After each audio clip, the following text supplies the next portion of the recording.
وَقَالَ الشَّيْطَانُ, and the shaitan will say. Now shaitan will also speak. In order to add to their depression, in order to add to their sorrow and grief, shaitan will also speak. When will he speak? لَمَّا قُضِيَ الْأَمْرُ, when the matter has been concluded. قُضِيَ from the root letters قاف ضاد يا, from the word قضاء, which is to settle, to conclude, to decide a matter and carry it out. So لَمَّا قُضِيَ الْأَمْرُ, which amr is this? Which affair is this? Which matter is this? The matter with regards to the entire creation. So in other words, when the judgment has been concluded on the day of judgment, that after the people of paradise have been sent to paradise and the people of hellfire have been sent to hellfire. When the entire judgment is concluded, when the judgment between the servants is finished, it's completed. People of hellfire are in hellfire, people of Jannah are in Jannah. Now shaitan is going to speak. And what is he going to say? That إِنَّ اللَّهَ وَعَدَكُمْ, indeed Allah promised you. What kind of promise? وَعْدَ الْحَقِّ, the promise of truth. O people, because obviously shaitan will be where? In the hellfire. Now people will also blame shaitan. So what is shaitan going to say at that time? That Allah promised you a promise of truth. What is that promise? The promise of the day of judgment, of recompense, of ba'as, of hisab, of jaza. He promised you, and it is al-haq, it is right, it is true, and He also fulfilled it. Wa'ad al-haq, the promise of truth, how? That first of all, it was real, it was not a lie, and secondly, He fulfilled it. He promised you a true promise. And on the other hand, وَوَعَدْتُكُمْ, and I also promised you, what kind of promise? A promise of batil, wa'adul batil, a promise of falsehood. And what is that? That promise which contradicted the promise of Allah subhanahu wa ta'ala. Allah warned you there will be a day of judgment. I told you, don't worry. Allah warned you that your deeds will be weighed. I told you, no big deal. Allah warned you that if you don't do your deeds based on iman, ikhlas, as well as according to His instructions, your deeds will be wasted. But I also promised you, no big deal. Allah is Ghafurur Rahim. إِنَّ اللَّهَ وَعَدَكُمْ وَعْدَ الْحَقِّ وَوَعَدْتُكُمْ, and I also promised you. But my promise, did I fulfill it? I didn't. فَأَخْلَفْتُكُمْ, so I betrayed you. I broke my promise. I went against it. I disappointed you. You depended upon me. I went against my promise. How? By abandoning you. And failing to help you. Failing to help you. I told you there will be no day of judgment, but see, there was a day of judgment. I told you, don't worry about hisab, but see, there was hisab. فَأَخْلَفْتُكُمْ, I betrayed you. But remember, you cannot blame me. Because وَمَا كَانَ لِيَ, and there was not for me, عَلَيْكُمْ, upon you, min sultanin, any authority. I had absolutely no authority over you. What does it mean by this? No authority over you? Meaning no authority to force you to accept my command, to accept my suggestion, to accept my promise. I had no authority to compel you to follow me. I had no evidence to support what I was saying. إِلَّا except أَن دَعُوتُكُمْ, I just invited you. I just called you by showing you different wrong things to do, by making them seem very attractive, by instilling wrong desires. I just invited you. And what did you do? فَاسْتَجَبْتُمْ لِي, and you responded to me. I only invited you, and you responded with your own decision. So it's not my fault. Whose fault is it? It's your fault. Therefore, فَلَا تَلُومُونِي, so do not blame me. تَلُومُونِي from the root letters, lam, waw, mim, laum. And what does laum mean? To blame someone, to reproach someone, to rebuke someone for something wrong that they have done. So don't rebuke me today, don't reproach me today, don't blame me. Don't say it's my fault. But rather, وَلُومُوا أَنفُسَكُمْ, blame yourselves. Why? Because you decided to respond to my call. You made that decision. So blame yourselves for making that decision. Blame yourselves for not responding to the call of Allah, and instead responding to my call. And remember that مَا أَنَا بِمُصْرِخِكُمْ, I am not at all one who relieves the trouble that you're going through. I cannot help you. وَمَا أَنْتُمْ بِمُصْرِخِيَّ, and you also are not my musrikh. You also cannot relieve me from the problem that I'm going through, from my suffering. The word musrikh is from the root letters Sad, Ra, Kha. Sarikh. And sarikh is to cry, to scream, to shout. And in particular, sarikh is to cry out for help, to shout out for help, to scream for help. This is why the word sarikh is also used for requesting. Because when a person cries for help, he is requesting help. And musrikh, this is ism fa'il.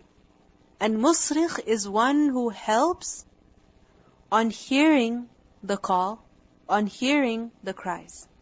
So just imagine, you are in the house, and all of a sudden you hear someone yelling and screaming from downstairs. So what happens? Upon hearing those screams, upon hearing those cries, what do? You respond to those screams and you run downstairs to see what's happening. This is who a musrikh is. So, you can yell and cry and scream and blame and lament and accuse one another or cry in your grief, but remember that I cannot respond to your call. I cannot aid you. I cannot relieve you from the trouble that you're in today. I cannot relieve you from the difficulty that you're in today. Ma ana bimusrikhikum. And if I scream and yell for help, even you cannot help me. We are of no help to one another. What does this show to us? That people who cooperate with one another in wrong and sin in this dunya, they will not be able to aid one another on the Day of Judgment, in the hereafter. Al-akhillau yawma'idhin ba'duhum li ba'din adu.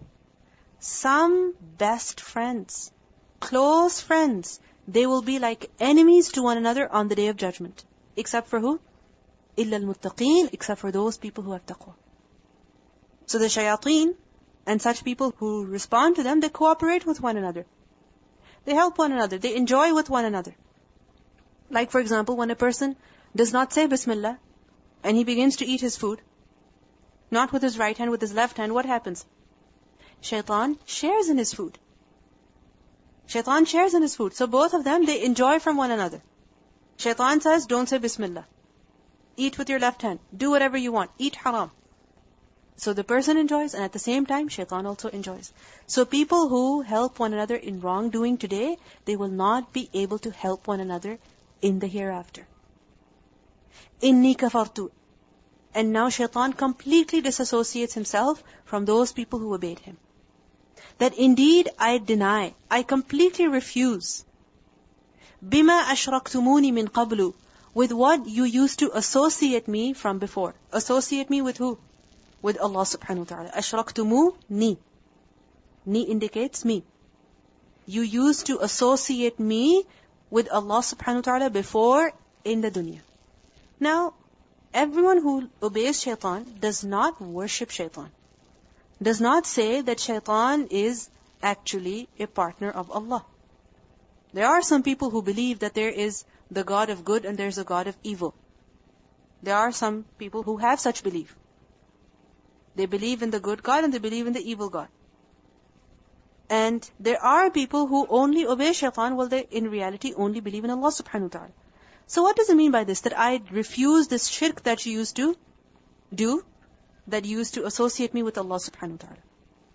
Ibn Jarir al-Tabari, he said that this means that I deny being a partner with Allah, the exalted and most honored.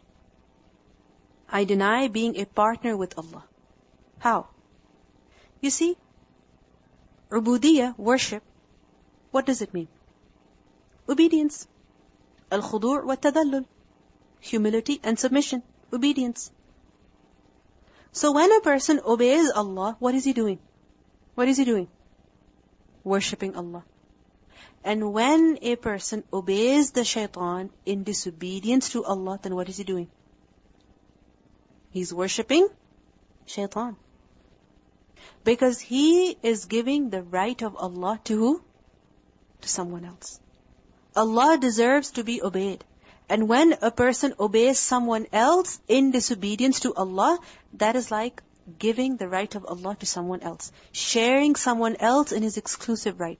Now this does not mean we don't follow anyone, we don't obey anyone. If our parents tell us to do something, we say, no, we can't obey you because that would be shirk. No. This is obeying someone in disobedience to Allah. Obeying someone in disobedience to Allah. So shaitan will say that I completely refuse this. I have nothing to do with you. You used to obey me in disobedience to Allah. I completely disassociate myself from this. Inna zalimina, indeed the wrongdoers, lahum adabun alim, for them is a painful punishment. So what do we learn in this ayah?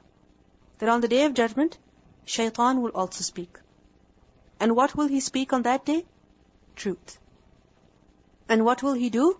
He will completely disassociate himself from those people who listened to him, from those people who obeyed him in this dunya. Because in the hellfire, people will be blaming one another.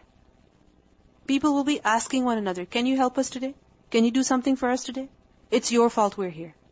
It's your fault. You told us to do this. You should be getting double punishment. And in the midst of all of this, they will also be blaming shaitan. So shaitan will speak and he will say that don't blame me. I only invited you. It was your decision. You responded. Now just imagine the state of people at this. You listen to someone, you obey them, you obey every instruction of theirs. And when you're in trouble, they don't help you. How do you feel? Betrayed. How do you feel? That you have been betrayed terribly and your time, your life has been wasted. All that time you spent listening to someone, thinking that perhaps they will help you. They made promises and you thought that perhaps they will fulfill them. And right when you need their help, they leave you, they abandon you. And they say, don't blame me, it's your fault, it's your decision. Like many times it happens with people, that there are certain people who will advertise falsely and they will get them to sign something, and once they've signed it, once they've made the payments, then at the end, what happens? If they want to take them to court, they say, look, you signed yourself. Not our fault. You signed yourself. So, like this, a person is betrayed. And shaitan will also betray people like this. Now what's the lesson in this for us? That a person should be extremely careful that whose call is he responding to. In the previous ayah, what did we learn? We have to be careful, who are we following? And we learned about the importance of using our minds. Over here, what is it that we learn? That we have to be careful that whose call are we responding to? Who are we obeying? Who are we following? And after doing something wrong, what is our behavior? Do we admit it's our fault or do we go on blaming other people? Because generally what happens, if we do something wrong, we say, it was shaitan. Okay, it was shaitan, but have you done istighfar? Have you changed your ways? Have you improved yourself? Did you give some sadaqah to make up for that wrong that you committed? So, we must realize that we ourselves are going to be accountable for our deeds, and we cannot put the blame on anyone else. Because at the end of the day, it's our decision. No one can force us. Many times we do things that are completely unacceptable in religion. Why? Because we say, our family wants us to. The society wants us to. If it was up to me, I would never do this. If it was up to me, I would always do this. We always blame people, we blame the society, we blame workplaces, we blame friends. We never take responsibility. But what do we see?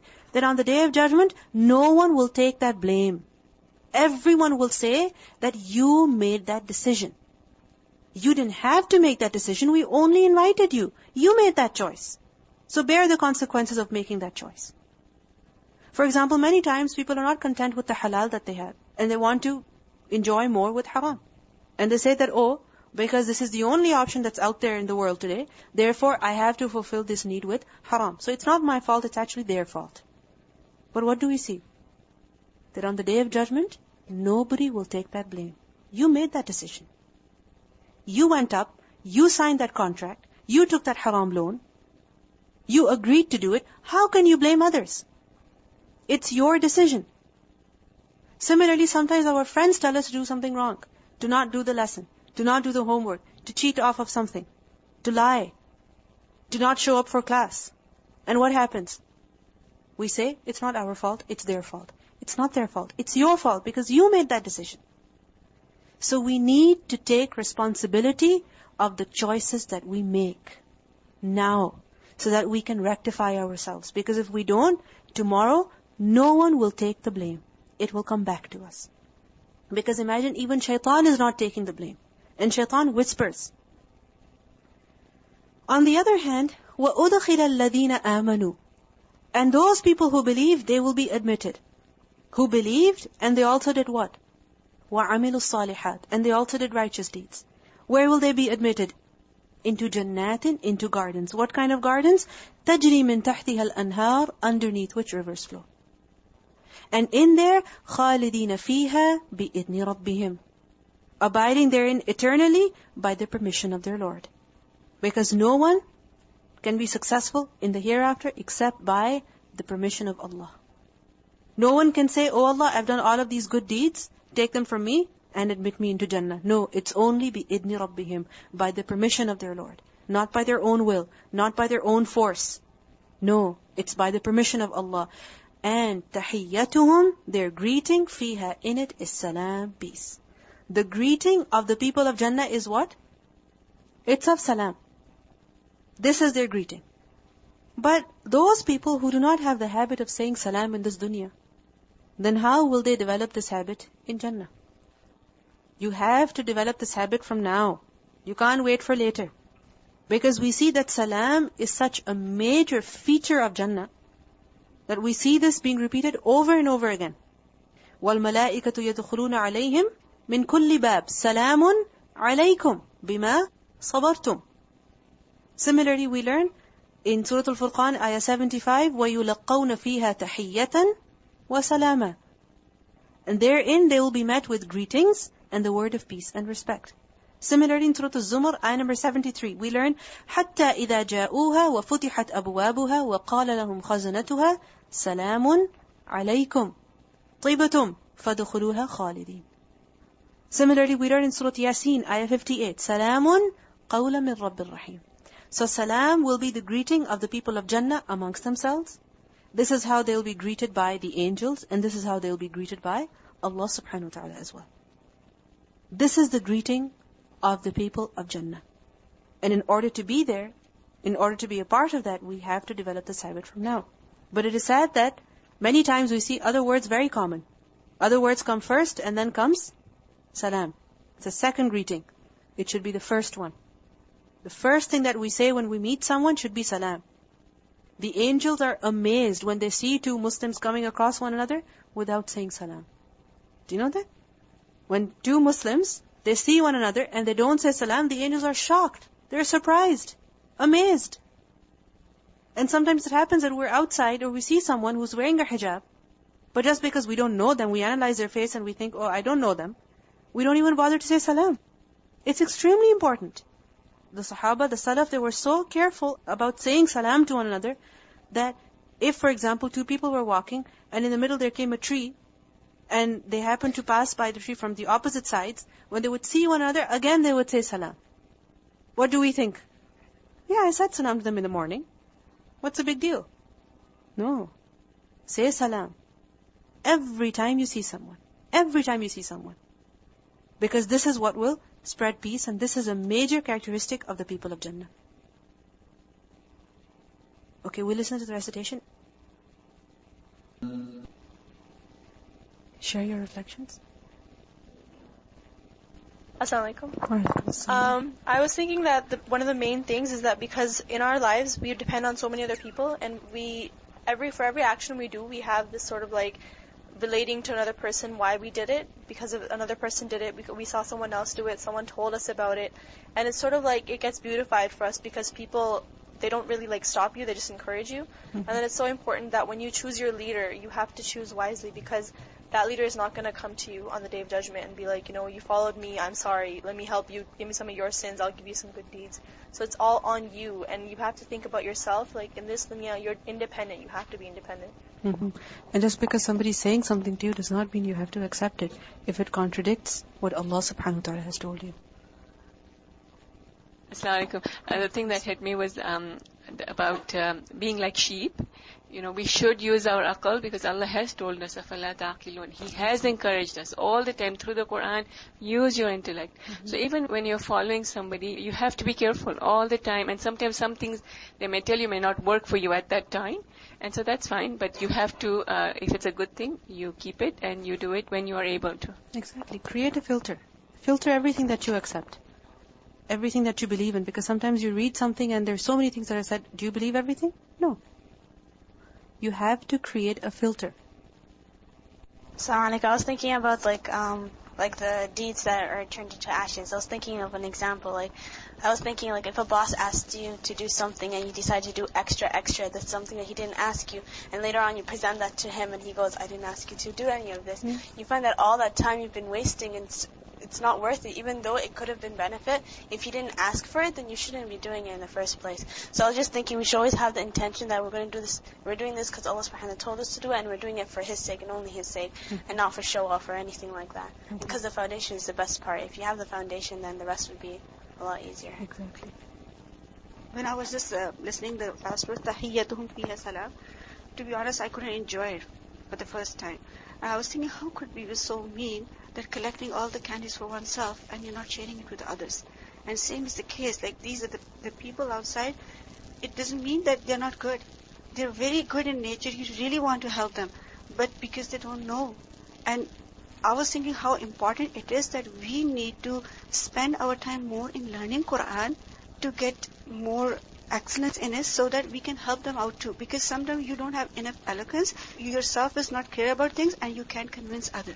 Recently, very best friend of mine, I just got a chance to sit with them again, and because they're not a student of Quran for a long time, and she told me the experience that I was so much confused about a certain thing about the Eid Milad-un-Nabi, and I was so upset, I turned off the computer and I went and I started listening music, because I was confused to which one person I'm supposed to follow. Somebody said do this, somebody said do that, and then I told her that you don't have to do this and that, simple one thing, just connection to the Quran.